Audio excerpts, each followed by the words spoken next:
caused by excessive rainfall is possible.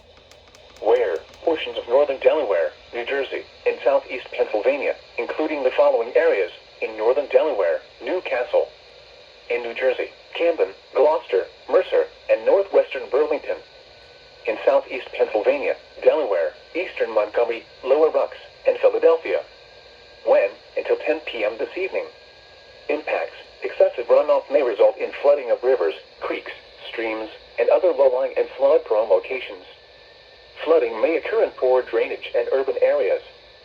Storm drains and ditches may become clogged with debris. Additional details: thunderstorms with rainfall rates up to 2 inches per hour may result in localized flash flooding, especially in urbanized locations. http://www.weather.gov/safety/flood. You should monitor later forecasts and be prepared to take action should flash flood warnings be issued.